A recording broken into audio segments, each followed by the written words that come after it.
Are you interested in creating your own laser engraved maps, but we're just too intimidated by the complexity of these projects? Well, hang in there and I'll show you just exactly how you can do it easily in the step-by-step guide. Alright, so the first place that we need to go is to snazzymaps.com. So when you get there, you may want to create an account so that way you can save maps that you have used, or you can save styles.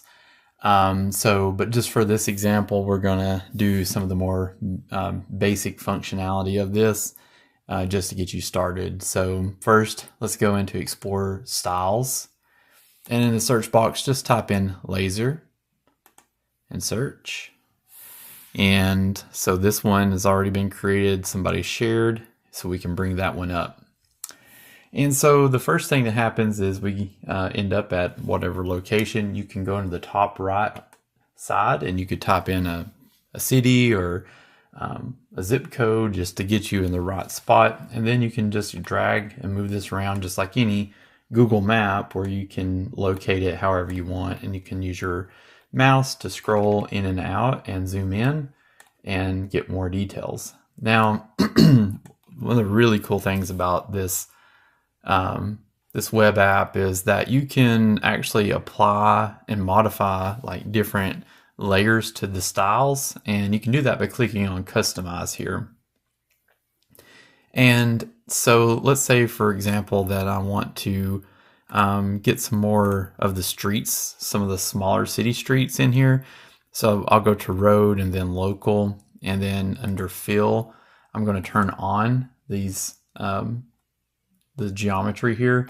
And so you can see I've got a lot more of the city streets. So you can play around with these different layers, because if I was doing this, it might be a little bit too busy, too much detail.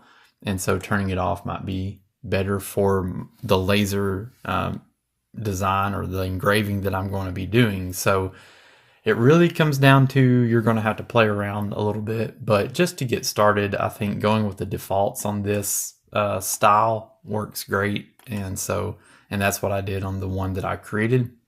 So just using this as an example, so let's center up and get some of these advertisements and stuff. You don't have to worry about the advertisements, they're not going to show on your export, but just to kind of help see what's going on. So I'm going to go up here to the top left and click download image. And then you can go and scale the size of the image in pixels. So you may want to just kind of go as large as you can, and then that way you can always crop it out later. So, and then scale factor, you want to put this on 3x, and that'll give you the largest resolution image that they're capable of outputting. Keep in mind, this is not really the best solution, but it's the quickest and easiest solution that you can use without having to pay for something. So just keep all of that in mind as you're using it. So once you've scaled everything up, and you can still move your map around and get it kind of positioned the way that you want, and then click download image. Okay, so once you've got that downloaded to your computer, you can take it into like a image editor app on your computer and crop and adjust as you need to, or you can just simply take and import it straight into xTool Studio. So I'm going to scale it to fit. It doesn't really matter so much, because you are going to probably scale it once you get it into the software. We'll scale it down just a little bit. The next thing we want to do is go up here and click edit. And then we want to go over to the left-hand side in this navigation bar and click Trace.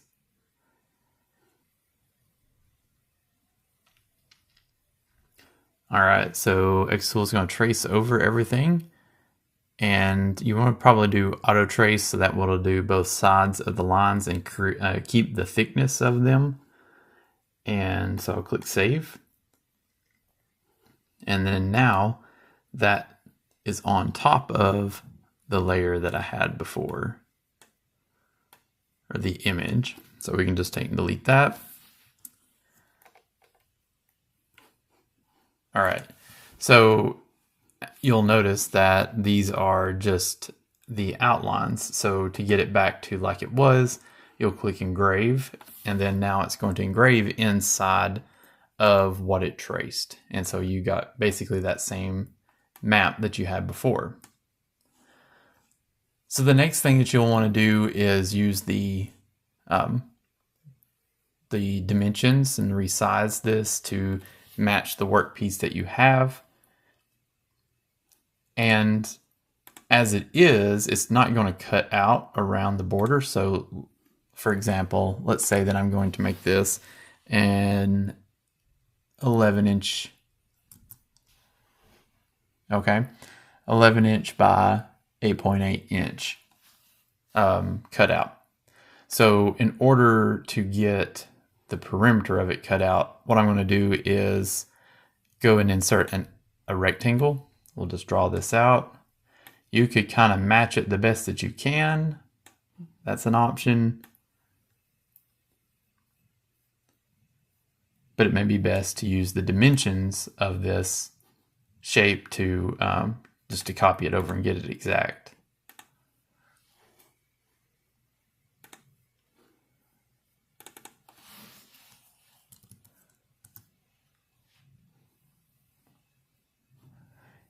And you'll notice that it's locked, keeping the same aspect ratio. So we'll unlock the shape so that way we can match this dimension and apply that to the other shape.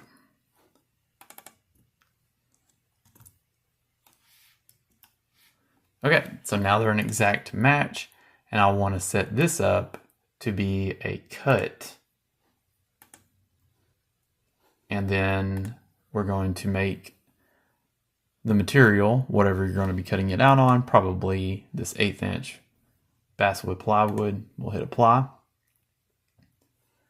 And then that'll go ahead and set up the engraving.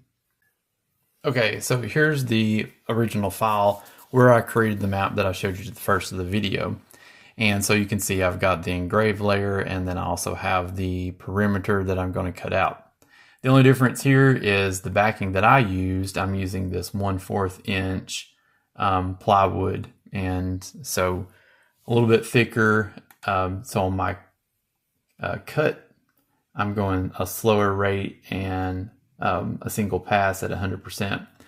Probably, if I did this again, I would bump this up to probably 9 and do 2 passes. And then I would lower the focus on each pass.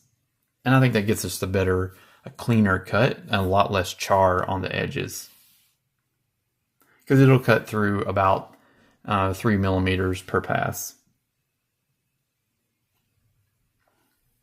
Okay, so now that I had all that set up, another thing I wanted to show you was I had created a separate canvas.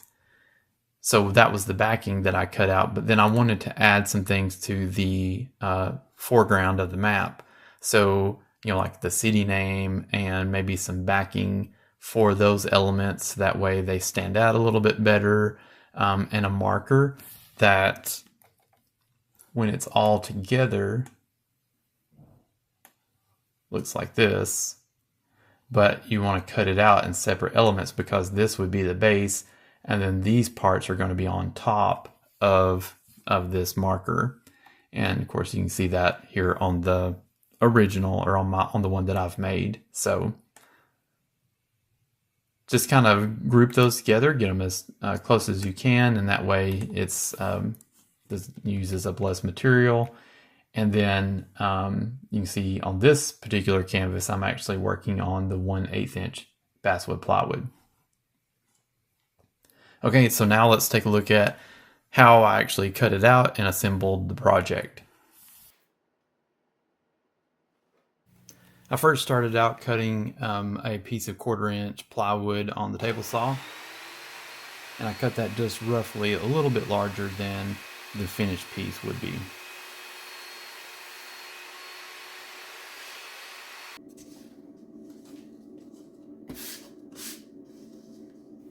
Next, I set it in the bed of the laser and clamped it down with the magnetic clips.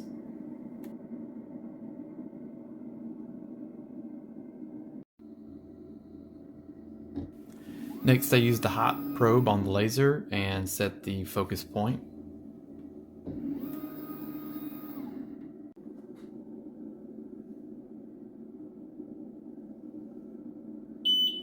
Even though I'm pretty confident that the job will fit inside this workpiece that I have in the laser bed, I always like to run the framing tool just to be absolutely sure that it doesn't run off the edge.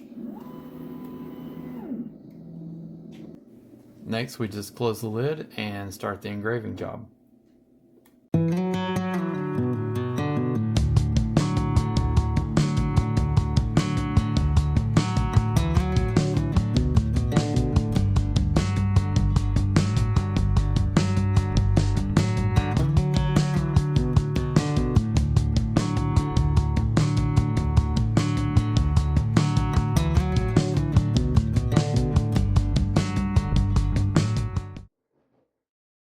Next, on my table saw, I set up again, but this time I'm using a jig I created with my laser to cut corners for frames.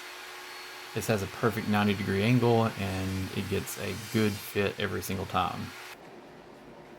The stock I'm using for the frame, I cut a notch on my router table just using a 1/2-inch bit, and now I'm placing the map in the frame and marking the edges so that way I know where to cut. Once you get one side of the frame cut out, you can use it for a template for the other opposite side. And when you're cutting the other side of the angle, you have to be very accurate. So line up your saw blade on the outside of the line. With all 4 sides of the frame cut out, all I have to do is use these little 90-degree angled brackets that I've got, these clamps, and it helps you get a good fit, glue it together.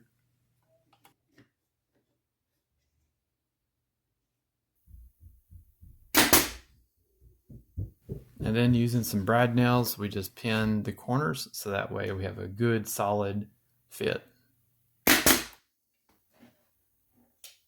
So after that, I just let it dry, and then I stained the frame and glued the map down into the frame and glued on the marker, the labels and everything else that I wanted for the map, and put on some shellac, and it turned out really good.